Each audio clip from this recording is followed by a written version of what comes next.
Hello, welcome to Divided Nexus Pet Stories YouTube channel. Make sure to like, share, and subscribe, and enjoy the video. This is the story of Max the Maltese Detective. The city was a grid of shadows and fire hydrants, and Max knew every cracked, unforgiving inch of it. He wasn't some shivering lapdog, trembling at the first sign of a thunderstorm or a dropped spoon. No, he was a sturdy, medium-sized cloud of white fur with a heart of pure gold, and a nose that could sniff out a lie from 3 blocks away. To the neighborhood, he was just a handsome Maltese, a fluffy companion for a picturesque family, but to the folks he guarded, he was the only private eye on the payroll who worked exclusively for premium kibble and behind-the-ear head scratches. He had a job to do in this dirty town, in this neighborhood. Being called a good boy wasn't just a compliment. It was the highest honor a dog could earn, a medal pinned right to your soul. The streets were mean, but he was vigilant, standing watch over his territory while the rest of the world slept in blissful ignorance. The day always began like a slow burn. At exactly 7 o'clock hours, the harsh morning sun cut through the blinds, slicing the bedroom into neat, dusty sections. But Max was already on the case, his internal clock tuned to the precise rhythm of the household. He didn't bark to wake his clients. He had entirely too much class for that kind of racket. Instead, he relied on his signature move, the damp sneeze. It was a soft, rhythmic wake-up call, delivered with a cold, wet nose pressed gently against his human's cheek. It was a polite but firm reminder that the world outside was waiting, the perimeter needed checking, and, most importantly, his porcelain breakfast bowl was currently sitting empty in the kitchen. A detective can't solve crimes on an empty stomach after all. Breakfast was the one time of day Max allowed his professional, hard-boiled facade to slip. When the kibble hit the bowl, he executed the cyclone spin, a dizzying white blur of fur that signaled his absolute approval of the morning's rations.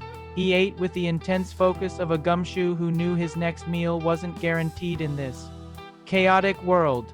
Yet, despite his hunger, he possessed an ironclad code of ethics. He always left exactly one single piece of kibble resting at the bottom of the bowl. It was a silent tribute to the house, an offering to the chaotic forces of the universe. It was a sign that he was a dog of immense discipline, a canine who refused to let gluttony compromise his edge, never taking more than he needed to keep the motor running for the long hours ahead. By mid-morning, the peaceful silence of the hallway was shattered. The silver dragon screamed to life, its mechanical roar vibrating through the floorboards. It was a beast of chrome and plastic, a monstrous entity that devoured dirt and terrorized the weak. Most dogs would have tucked their tails and headed for the comforting shadows under the bed, but Max stood his ground.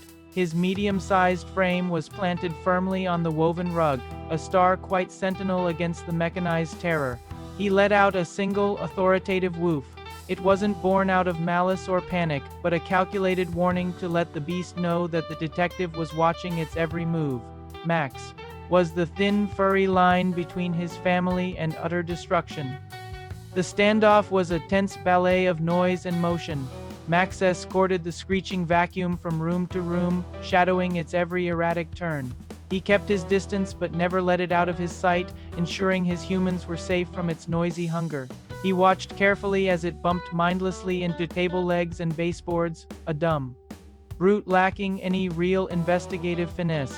Finally, the human hit the switch, and the beast's roar died down into a pathetic whine. Max supervised as the contraption was dragged back to its dark closet coffin and the door clicked shut.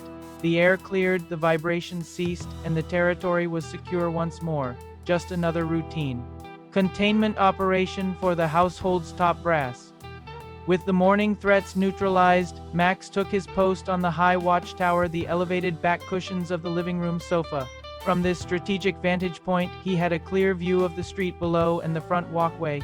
At exactly 14 o'clock hours, the shadow carrier arrived. He was a man in a crisp blue uniform who walked the beat every afternoon, carrying a satchel of mysterious paper scrolls. The man approached the door, dropped his payload through the brass slot, and vanished back into the urban sprawl. Max never lost his cool. He didn't throw a fit.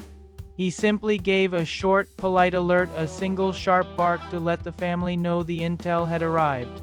Then he settled back down into the plush cushions, ever the vigilant protector of the living room. The late afternoon sun brought the most critical part of the day, the daily tale. It was a patrol through the wild woods of the sidewalk, a gritty concrete jungle where every scent told a story. Max kept his nose close to the pavement, inhaling the gossip of the streets. His tale, however, betrayed his tough guy persona. It was a high-speed metronome of uncontained friendliness.